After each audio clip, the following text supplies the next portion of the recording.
Back to my YouTube channel. आज हम पढ़ेंगे चैप्टर 11 मानव नेत्र तथा रंग बिरंगा संसार। तो चलो स्टार्ट करते हैं। पिछले अध्याय में आपने लेंसों द्वारा प्रकाश के अपवर्तन के बारे में अध्ययन किया है। आप लेंसों द्वारा बनाए गए प्रतिबिंबों की प्रकृति, स्थिति तथा उनके आपेक्षिक साइज के बारे में भी अध्ययन कर चुके हैं। यह ज्ञान मानव नेत्र के अध्ययन में हमारी किस प्रकार सहायता कर सकता है। मानव नेत्र प्रकाश का उपयोग करता है तथा हमारे चारों ओर की वस्तुओं को देखने के लिए हमें समर्थ बनाता है। इसकी संरचना में एक लेंस होता है। मानव नेत्र में लेंस का क्या प्रकार्य है? चश्मों में प्रयोग किए जाने वाले लेंस दृष्टि दोषों को किस प्रकार संशोधित करते हैं? इस अध्याय में हम इन्हीं प्रश्नों पर विचार करेंगे। पिछले अध्याय में हमने प्रकाश तथा उसके कुछ गुणों के बारे में अध्ययन किया था। इस अध्याय में हम इन धारणाओं का प्रकृति में कुछ प्रकाशीय परिघटनाओं के अध्ययन में उपयोग करेंगे। हम इंद्रधनुष बनने, श्वेत प्रकाश के वर्णों में परिक्षेपित, विभक्त होने तथा आकाश के नीले रंग के बारे में भी चर्चा करेंगे। मानव नेत्र एक अत्यंत मूल्यवान एवं सुग्राही ज्ञानेंद्रिय है। यह हमें इस अद्भुत संसार तथा हमारे चारों ओर के रंगों को देखने योग्य बनाता है। आंखें बंद करके हम वस्तुओं को उनके गंध, स्वाद, उनके द्वारा उत्पन्न ध्वनि या उनको स्पर्श करके कुछ सीमा तक पहचान सकते हैं। तथापि आँखों को बंद करके रंगों को पहचान पाना असंभव है। इस प्रकार समस्त ज्ञानेंद्रियों में मानव नेत्र सबसे अधिक महत्वपूर्ण है, क्योंकि यह हमें हमारे चारों ओर के रंग बिरंगे संसार को देखने योग्य बनाता है। मानव नेत्र एक कैमरे की भांति है। इसका लेंस निकाय एक प्रकाश सुग्राही पर्दे, जिसे रेटिना या दृष्टिपटल कहते हैं, पर प्रतिबिंब बनाता है। प्रकाश एक पतली झिल्ली से होकर नेत्र में प्रवेश करता है। इस झिल्ली को कॉर्निया या स्वच्छमंडल कहते हैं। चित्र 11.1 में दर्शाए अनुसार यह झिल्ली नेत्र गोलक के अग्र पृष्ठ पर एक पारदर्शी उभार बनाती है। नेत्र गोलक की आकृति लगभग गोलाकार होती है तथा इसका व्यास लगभग 2.3 सेंटीमीटर होता है। नेत्र में प्रवेश करने वाली प्रकाश किरणों का अधिकांश अपवर्तन कॉर्निया के बाहरी पृष्ठ पर होता है। क्रिस्टलीय लेंस केवल विभिन्न दूरियों पर रखी वस्तुओं को रेटिना पर फोकसित करने के लिए आवश्यक फोकस दूरी में सूक्ष्म समायोजन करता है। कॉर्निया के पीछे एक संरचना होती है जिसे परितारिका कहते हैं। परितारिका गहरा पेशीय डायफ्राम होता है जो पुतली के साइज को नियंत्रित करता है। पुतली नेत्र में प्रवेश करने वाले प्रकाश की मात्रा को नियंत्रित करती है। अभिनेत्र लेंस रेटिना पर किसी वस्तु का उल्टा तथा वास्तविक प्रतिबिंब बनाता है। रेटिना एक कोमल सूक्ष्म झिल्ली होती है जिसमें बृहत संख्या में प्रकाश सुग्राही कोशिकाएं होती है। प्रदीप्ति होने पर प्रकाश सुग्राही कोशिकाएं सक्रिय हो जाती है तथा विद्युत सिग्नल उत्पन्न करती है। ये सिग्नल दृक् तंत्रिकाओं द्वारा मस्तिष्क तक पहुंचा दिए जाते हैं। मस्तिष्क इन सिग्नलों की व्याख्या करता है तथा अंततः इस सूचना को संसाधित करता है, जिससे कि हम किसी वस्तु को जैसा है वैसा ही देख लेते हैं। दृष्टि तंत्र के किसी भी भाग के क्षतिग्रस्त होने अथवा कुंज माल फंक्शनिंग से दृष्टि प्रकारों में सार्थक क्षति हो सकती है। उदाहरण के लिए प्रकाश संचरण में सम्मिलित कोई भी संरचना जैसे कॉर्निया, पुतली, अभिनेत्र, लेंस, नेत्रोद तथा काचाभ द्रव अथवा रेटिना जैसी संरचना जो प्रकाश को विद्युत सिग्नल में परिवर्तित करने के लिए उत्तरदायी है, या दृक् तंत्रिका जो इन सिग्नल को मस्तिष्क तक पहुंचाती है, भी क्षतिग्रस्त होने पर चाक्षुष विकृति उत्पन्न करती है। आपने अनुभव किया होगा कि जब आप तीव्र प्रकाश से किसी मंद प्रकाशित कमरे में प्रवेश करते हैं तो आरंभ में कुछ देर तक आप उस कमरे की वस्तु को नहीं देख पाते, तथापि कुछ समय पश्चात आप उसी मंद प्रकाशित कमरे की वस्तु को देख पाते हैं। आँख की पुतली परिवर्तित द्वारक की भांति कार्य करती है, जिसके साइज को परितारिका की सहायता से बदला जा सकता है। जब प्रकाश अत्यधिक चमकीला होता है तो परितारिका सिकुड़कर पुतली को छोटा बना देती है, जिससे आँख में कम प्रकाश प्रवेश कर सके। परंतु जब प्रकाश मंद होता है तो परितारिका फैलकर पुतली को बड़ा बना देती है, जिससे आँख में अधिक प्रकाश प्रवेश कर सके। इस प्रकार मंद प्रकाश में परितारिका की शिथिलता में पुतली पूर्ण रूप से खुल जाती है। समंजन क्षमता। अभिनेत्र लेंस रेशेदार जेलीवत पदार्थ का बना होता है। इसी वक्रता में कुछ सीमाओं तक पक्ष मांसपेशियों द्वारा रूपांतरण किया जा सकता है। अभिनेत्र लेंस की वक्रता में परिवर्तन होने पर इसकी फोकस दूरी भी परिवर्तित हो जाती है। जब पेशियां शिथिल होती है तो अभिनेत्र लेंस पतला हो जाता है। इस प्रकार इसकी फोकस दूरी बढ़ जाती है। इस स्थिति में हम दूर रखी वस्तुओं को स्पष्ट देख पाने में समर्थ होते हैं। जब आप आँख के निकट की वस्तुओं को देखते हैं तब पक्षाभि पेशियां सिकुड़ जाती है। इससे अभिनेत्र लेंस की वक्रता बढ़ जाती है। अभिनेत्र लेंस अब मोटा हो जाता है। परिणाम स्वरूप अभिनेत्र लेंस की फोकस दूरी घट जाती है। इससे हम निकट रखी वस्तुओं को स्पष्ट देख सकते हैं।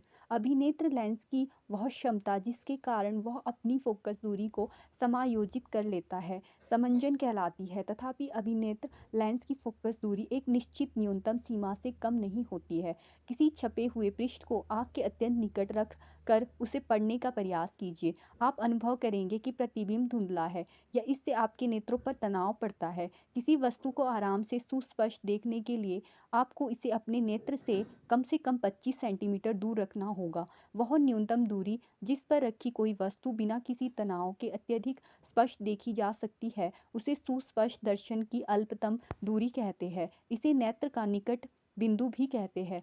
किसी सामान्य दृष्टि के तरुण वयस्क के लिए निकट बिंदु की आँख से दूरी लगभग 25 सेंटीमीटर होती है। वह दूरतम बिंदु जिस तक कोई नेत्र वस्तुओं को सुस्पष्ट देख सकता है नेत्र का दूर बिंदु कहलाता है। सामान्य नेत्र के लिए यह अनंत दूरी पर होता है। इस प्रकार आप नोट कर सकते हैं कि एक सामान्य नेत्र 25 सेंटीमीटर से अनंत दूरी तक रखी सभी वस्तुओं को सुस्पष्ट देख सकता है। कभी कभी अधिक आयु के कुछ व्यक्तियों के नेत्र का क्रिस्टलीय लेंस दूधिया तथा धुंधला हो जाता है। इस स्थिति को मोतियाबिंद कहते हैं। इसके कारण नेत्र की दृष्टि में कमी या पूर्ण रूप से दृष्टिक्षय हो जाता है। मोतियाबिंद की शल्य चिकित्सा के पश्चात दृष्टि का वापस लौटना संभव होता है। दृष्टि के लिए हमारे दो नेत्र क्यों है? केवल एक ही क्यों नहीं? एक नेत्र की बजाय दो नेत्र होने के हमें अनेक लाभ है। इससे हमारा दृष्टि क्षेत्र विस्तृत हो जाता है। मानव के एक नेत्र का क्षैतिज दृष्टि क्षेत्र लगभग 150 डिग्री होता है जबकि दो नेत्रों द्वारा यह लगभग 180 डिग्री जाता है। वास्तव में किसी मन प्रकाशित वस्तु के संसूचन की सामर्थ्य एक की बजाय दो समसूचकों से बढ़ जाती है। शिकार करने वाले जंतुओं के दो नेत्र प्राय उनके सिर पर विपरीत दिशाओं में स्थित होते हैं जिससे कि उन्हें अधिकतम विस्तृत दृष्टि क्षेत्र प्राप्त हो सके, परंतु हमारे दोनों नेत्र सिर पर सामने की ओर स्थित होते हैं। इस प्रकार हमारा दृष्टि क्षेत्र तो कम हो जाता है परंतु हमें त्रिविम चक्षुकी का लाभ मिल जाता है। एक नेत्र बंद कीजिए, आपको संसार चपटा केवल द्विविम लगेगा। दोनों नेत्र खोलिए, आपको संसार की वस्तुओं में गहराई की तीसरी विमा दिखाई देगी। क्योंकि हमारे नेत्रों के बीच कुछ सेंटीमीटर का पृथक्करण होता है इसलिए प्रत्येक नेत्र किसी वस्तु का थोड़ा सा भिन्न प्रतिबिंब देखता है। हमारा मस्तिष्क दोनों प्रतिबिंबों का संयोजन करके एक प्रतिबिंब बना देता है। इस प्रकार अतिरिक्त सूचना का उपयोग करके हम क्या बता देते हैं कि कोई वस्तु हमारे कितनी पास या दूर है। दृष्टि दोष तथा उनका संशोधन। कभी कभी नेत्र धीरे धीरे अपनी समंजन क्षमता खो सकते हैं। ऐसी स्थितियों में व्यक्ति वस्तुओं को आराम से सुस्पष्ट नहीं देख पाते। नेत्र में अपवर्तन दोषों के कारण दृष्टि धुंधली हो जाती है। प्रमुख रूप से दृष्टि के 3 सामान्य अपवर्तन दोष होते हैं। ये दोष है निकट दृष्टि, दीर्घ दृष्टि, जरा दूर दृष्टि। इन दोषों के उपयुक्त गोलीय लेंस के उपयोग से संशोधित किया जा सकता है। हम इन दोषों तथा इनके संशोधन के बारे में संक्षेप में नीचे चर्चा करेंगे। निकट दृष्टि दोष। निकट दृष्टि दोष को निकट दृष्टिता नियर साइटनेस भी कहते हैं। निकट दृष्टि दोष युक्त कोई व्यक्ति निकट रखी वस्तुओं को तो स्पष्ट देख सकता है परंतु दूर रखी वस्तुओं को वह सुस्पष्ट नहीं देख पाता है। ऐसे दोष युक्त व्यक्ति का दूर बिंदु अनंत पर ना होकर नेत्र के पास आ जाता है। ऐसा व्यक्ति कुछ मीटर दूर रखी वस्तुओं को ही सुस्पष्ट देख पाता है। निकट दृष्टि दोष युक्त नेत्र में किसी दूर रखी वस्तु का प्रतिबिंब दृष्टिपटल रेटिना पर न बनकर दृष्टिपटल के सामने बनता है। इस दोष के उत्पन्न होने के कारण अभिनेत्र लेंस की वक्रता का अत्यधिक होना अथवा दो नेत्र गोलक का लंबा हो जाना। इस दोष को किसी उपयुक्त क्षमता के अवतल लेंस अपसारी लेंस के उपयोग द्वारा संशोधित किया जा सकता है। इसे चित्र 11.2 सी में दर्शाया गया है। उपयुक्त क्षमता का अवतल लेंस वस्तु के प्रतिबिंब को वापस दृष्टिपटल रेटिना पर ले जाता है तथा इस प्रकार इस दोष का संशोधन हो जाता है। बी दीर्घ दृष्टि दोष। दीर्घ दृष्टि दोष को दूरदृष्टिता भी कहते हैं। दीर्घ दृष्टि दोष युक्त कोई व्यक्ति दूर की वस्तुओं को तो स्पष्ट देख सकता है परंतु निकट रखी वस्तुओं को सुस्पष्ट नहीं देख पाता। ऐसे दोष युक्त व्यक्ति का निकट बिंदु सामान्य निकट बिंदु 25 सेंटीमीटर से दूर हट जाता है। ऐसे व्यक्ति को आराम से सुस्पष्ट पढ़ने के लिए पठन सामग्री को नेत्र से 25 सेंटीमीटर से काफ़ी अधिक दूरी पर रखना पड़ता है। इसका कारण यह है कि पास रखी वस्तु से आने वाली प्रकाश किरणें दृष्टिपटल रेटिना के पीछे फोकसित होती है, जैसा कि चित्र 11.3 बी में दर्शाया गया है। इस दोष के उत्पन्न होने के कारण है अभिनेत्र लेंस की फोकस दूरी का अत्यधिक हो जाना अथवा नेत्र गोलक का छोटा हो जाना। इस दोष की उपयुक्त क्षमता के अभिसारी लेंस उत्तल लेंस का उपयोग करके संशोधित किया जा सकता है।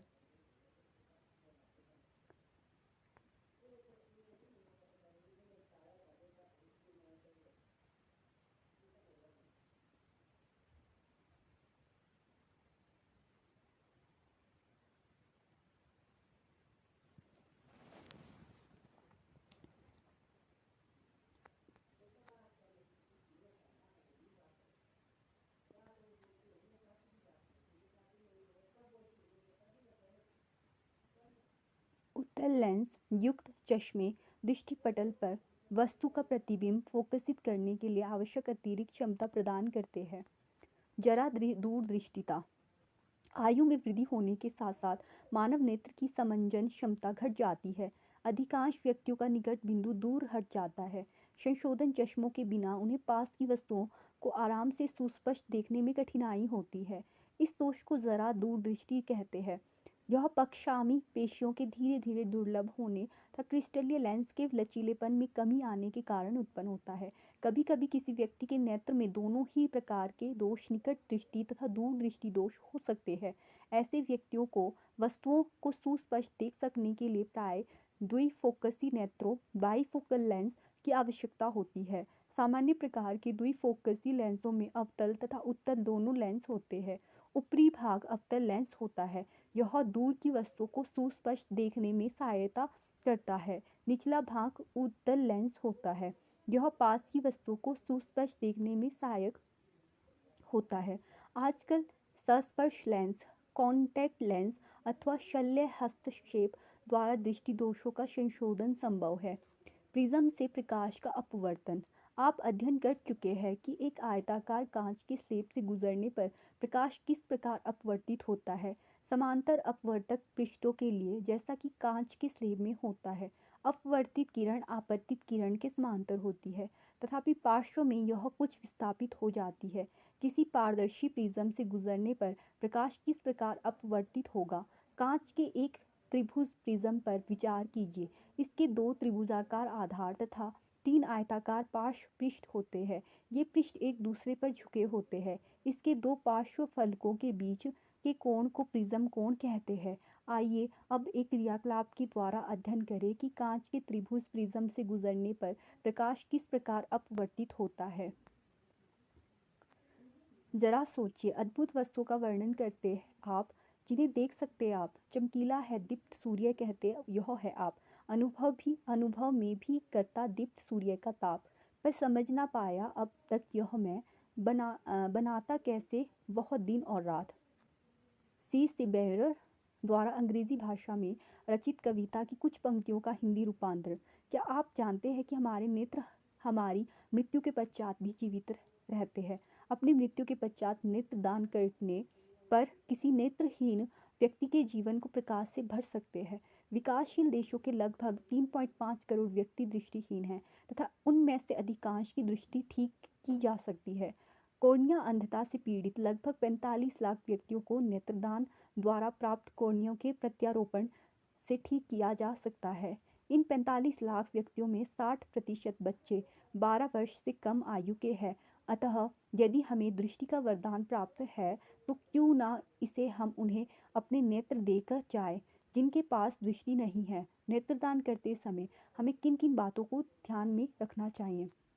नेत्रदान करने वाला व्यक्ति किसी भी आयु वर्ग अथवा लिंग का हो सकता है।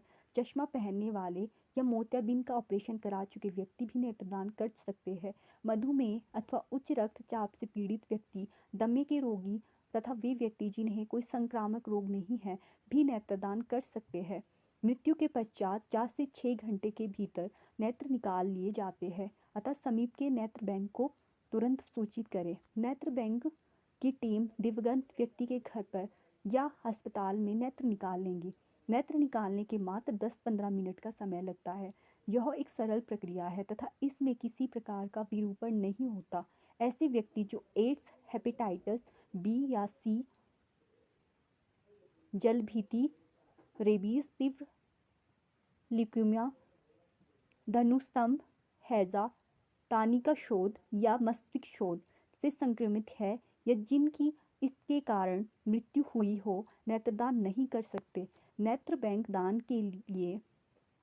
किए गए नेत्रों को एकत्रित करता है, उनका मूल्यांकन करता है तथा उन्हें वितरित करता है। सभी दान किए गए नेत्रों का चिकित्सा के उच्च मानदंडों द्वारा मूल्यांकन किया जाता है। प्रत्यारोपण के मानकों पर खरे न उतरने वाले नेत्रों को महत्वपूर्ण अनुसंधान एवं चिकित्सा शिक्षा के लिए प्रयोग किया जाता है। दानकर्ता तथा नेत्र लेने वाले दोनों की पहचान को गुप्त रखा जाता है। नेत्रों का एक युगल कॉर्निया अंधता से पीड़ित 4 व्यक्तियों तक की दृष्टि प्रदान कर सकता है।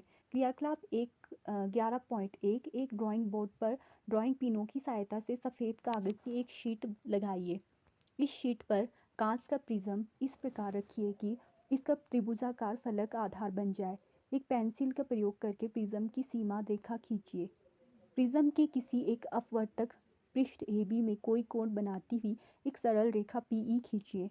रेखा PE पर 2 पिनें बिंदु P तथा Q पर गाड़िए, जैसा कि चित्र 11.4 में दर्शाया गया है। फलक AC की ओर से P तथा Q पिनों के प्रतिबिंबों को देखिए। R तथा S बिंदुओं पर 2 और पिनें इस प्रकार गाड़िए कि पिन R तथा S एवं पिन P तथा Q के प्रतिबिंब एक सीधी रेखा में दिखाई दे। पिनों तथा कांच के प्रिज्म को हटाइए। रेखा PE प्रिज्म को सीमा रेखा के बिंदु E पर मिलती है। चित्र 11.4 देखिए। इसी प्रकार बिंदुओं R तथा S की एक रेखा से जोड़िए तथा इस रेखा को इस प्रकार आगे बढ़ाइए कि यह प्रिज्म के फलक AC से F पर मिले। हम पहले ही देख चुके हैं कि पिनों P तथा Q को मिलाने वाली रेखा फलक AB से E पर मिलती है। E तथा F को मिलाइए।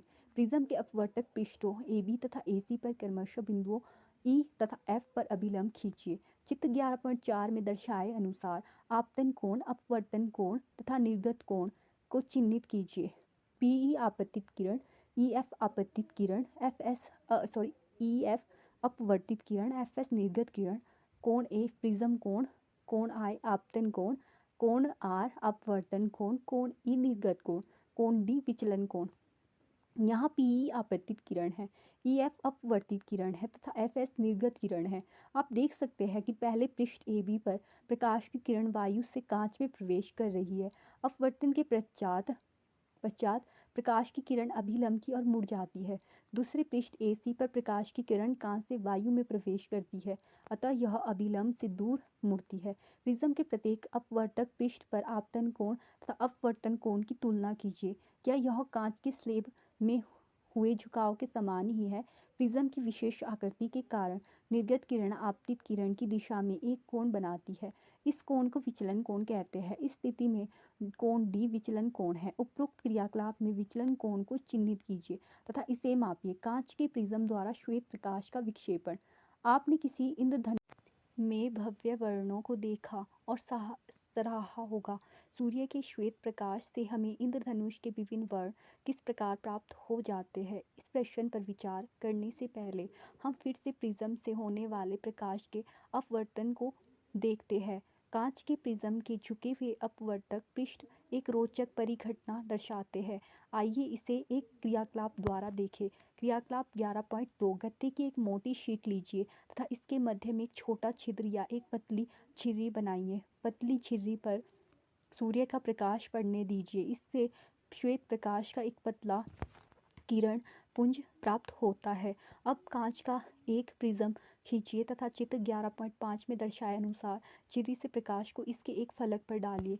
प्रिज्म को धीरे से इतना घुमाइए कि इससे बाहर निकलने वाला प्रकाश पास रखे किसी पर्दे पर दिखाई देने लगे। आप क्या देखते हैं? आप वर्णों की इस आकर्षक पट्टी देखेंगे। ऐसा क्यों होता है? संभवतः प्रिज्म ने आपतित श्वेत प्रकाश को रंगों की पट्टी में विभक्त कर दिया है। इस रंगीन पट्टी के दोनों सिरों पर दिखाई देने वाले वर्णों को नोट कीजिए। पर्दे पर दिखाई देने वाले वर्णों का क्रम क्या है? दिखाई देने वाले विभिन्न वर्णों का क्रम है बैंगनी, जामुनी, नीला, हरा, पीला, नारंगी तथा लाल, जैसा कि चित्र 11.5 में दर्शाया गया है।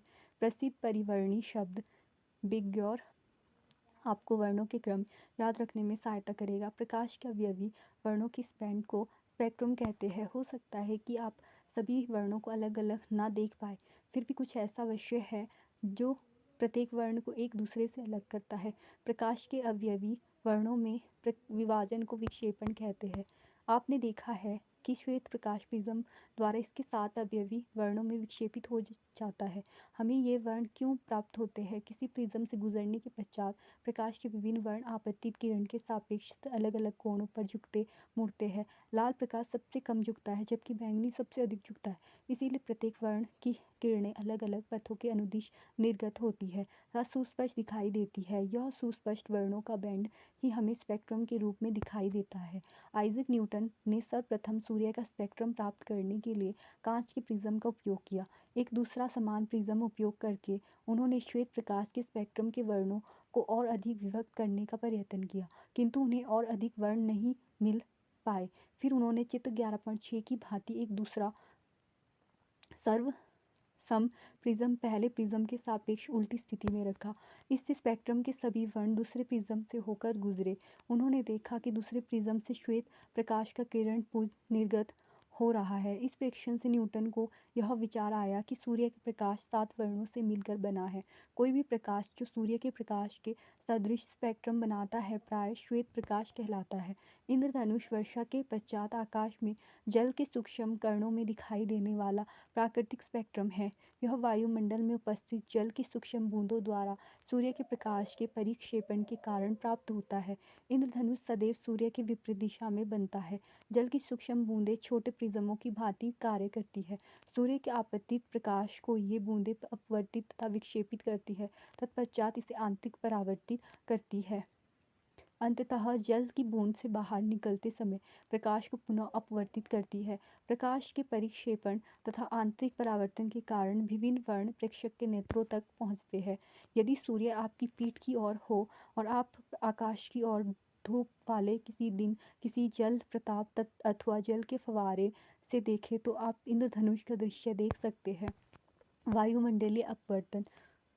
आपने संभवतः कभी आग या भट्टी तथा किसी ऊष्मीय विकिरक के ऊपर उठती गर्म वायु की विक्षुब्ध प्रभाव में धूल के कणों की आभासी अनियमित अस्थिर गति अथवा झिलमिलाहट देखी होगी। आग के तुरंत ऊपर की वायु अपने ऊपर की वायु की तुलना में अधिक गर्म हो जाती है। गर्म वायु अपने ऊपर की ठंडी वायु की तुलना में हल्की कम संघन होती है तथा इसका अपवर्तनांक ठंडी वायु की अपेक्षा थोड़ा कम होता है, क्योंकि अपवर्तक माध्यम की भौतिक अवस्थाएं स्थिर नहीं है। इसलिए गर्म वायु में से होकर देखने पर वस्तु की वास्तविक स्थिति परिवर्तित होती रहती है।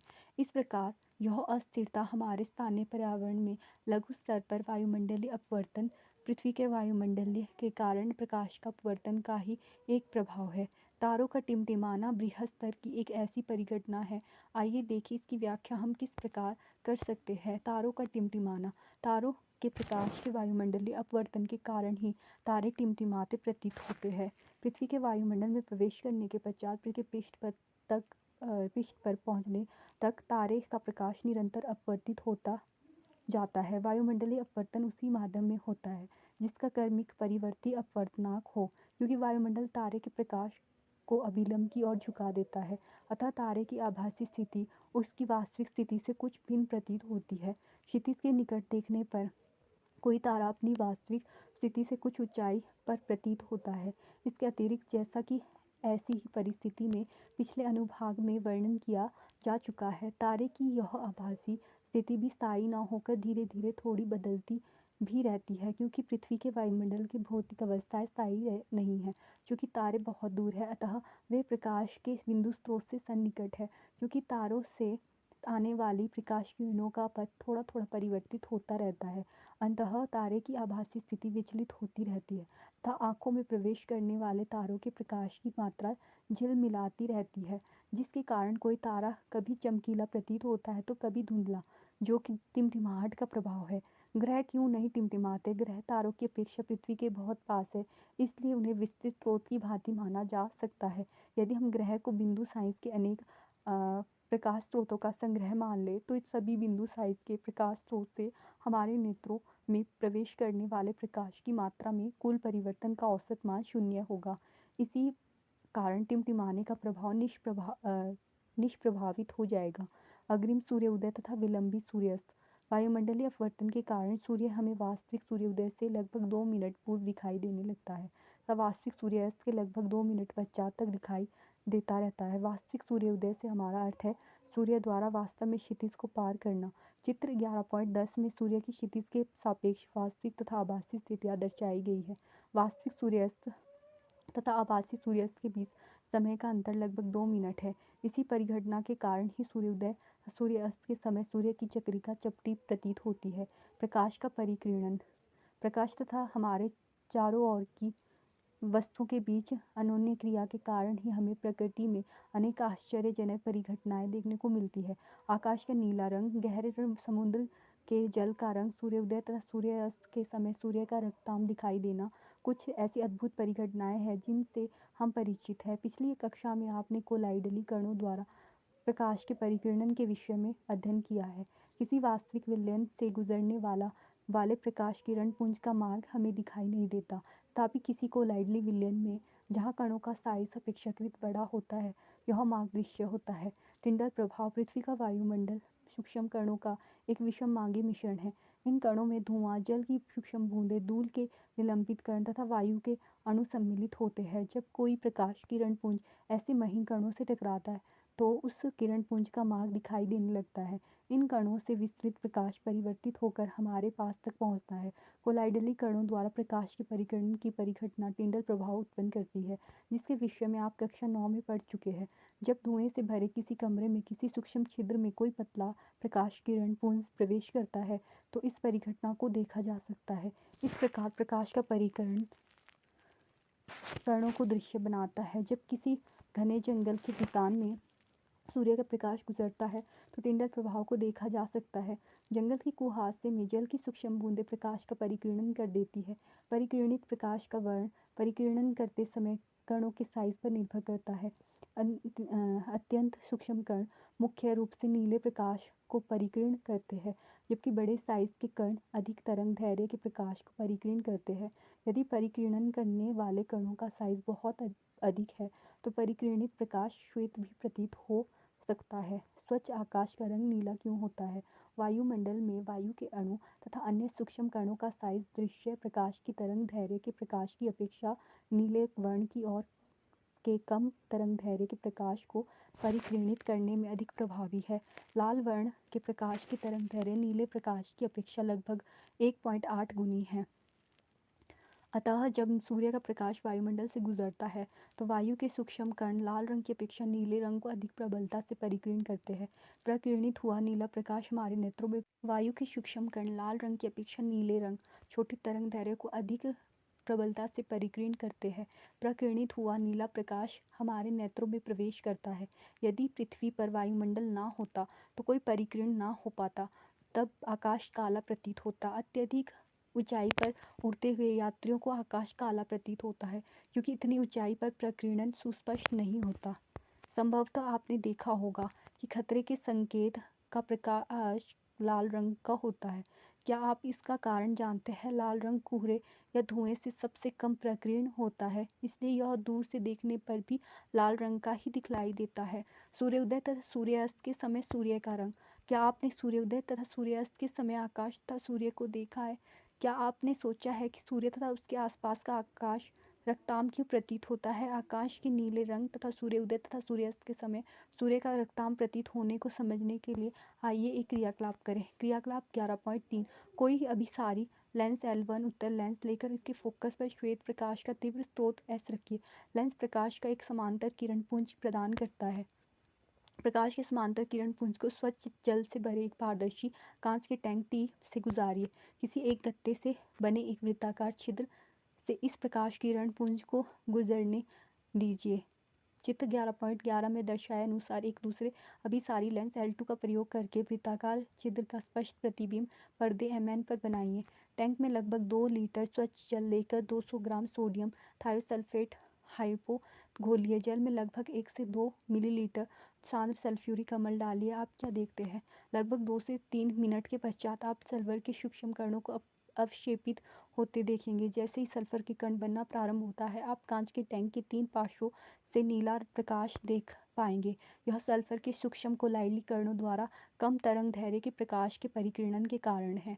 कांच के टैंक के चौथे पार्श्व से वृत्ताकार छिद्र की ओर से पारंगत प्रकाश के रंग का प्रेक्षण कीजिए। यदि प्रेक्षण अति रोचक है, क्योंकि पर्दे पर पहले नारंगी लाल और फिर चमकीला किरमिजी लाल रंग दिखाई देता है। यह क्रियाकलाप प्रकाश के परिकिरण को निर्देशित करता है, जिससे आपको आकाश के नीले रंग, सूर्योदय तथा सूर्यास्त के समय सूर्य के रक्ताम प्रतीत होने को समझने में सहायता मिलती है। क्षितिज के समीप स्थित सूर्य से आने वाला प्रकाश हमारे नेत्रों तक पहुंचने से पहले पृथ्वी के वायुमंडल में वायु की मोटी परतों से होकर गुजरता है। तथापि जब सूर्य सिर से ठीक ऊपर हो तो सूर्य से आने वाला प्रकाश अपेक्षाकृत कम दूरी चलेगा। दोपहर के समय सूर्य श्वेत प्रतीत होता है, क्योंकि नीले तथा बैंगनी वर्ण का बहुत थोड़ा भाग ही परिकीर्ण हो पाता है। क्षितिज के समीप नीले तथा कम तरंग दैर्ध्य के प्रकाश का अधिकांश भाग कणों द्वारा परिकीर्ण हो जाता है, इसलिए हमारे नेत्रों तक पहुंचने वाला प्रकाश अधिक तरंग दैर्ध्य का होता है। इससे सूर्योदय तथा सूर्यास्त के समय सूर्य रक्ताम प्रतीत होता है। आपने क्या देखा? नेत्र की वह क्षमता जिसके कारण वह अपनी फोकस दूरी को समायोजित करके निकट तथा दूरस्थ वस्तु को फोकसित कर लेता है, नेत्र की समंजन क्षमता कहलाती है। वह अल्पतम दूरी जिस पर रखी वस्तु को नेत्र बिना किसी तनाव के सुस्पष्ट देख सकता है, इसे नेत्र का निकट बिंदु तथा सुस्पष्ट दर्शन की अल्पतम दूरी कहते हैं। सामान्य दृष्टि के वयस्क के लिए यह दूरी लगभग 25 सेंटीमीटर होती है। दृष्टि के सामान्यतः अपवर्तक दोष है। निकट दृष्टि, दीर्घ दृष्टि तथा जरा दूर दृष्टि। निकट दृष्टिता दूर रखी वस्तुओं का प्रतिबिंब दृष्टिपटल के सामने बनता है, को उच्च क्षमता के अवतल लेंस द्वारा संशोधित किया जाता है। दीर्घ दृष्टि, दूर दृष्टिता पास रखी वस्तुओं के प्रतिबिंब दृष्टिपटल के पीछे बनते हैं, को उच्च क्षमता के उत्तल लेंस द्वारा संशोधित किया जाता है। वृद्ध अवस्था में नेत्र की समंजन क्षमता घट जाती है। श्वेत प्रकाश का इसके अवयवी वर्णों में विभाजन विक्षेपण कहलाता है। प्रकाश के परिकिरण के कारण आकाश का रंग नीला तथा सूर्योदय तथा सूर्यास्त के समय सूर्य रक्ताम प्रतीत होता है। Thank you for watching. अगर मेरे द्वारा दी गई इन्फॉर्मेशन आपको महत्वपूर्ण लगती है तो मेरे चैनल को लाइक, शेयर और सब्सक्राइब कर ले।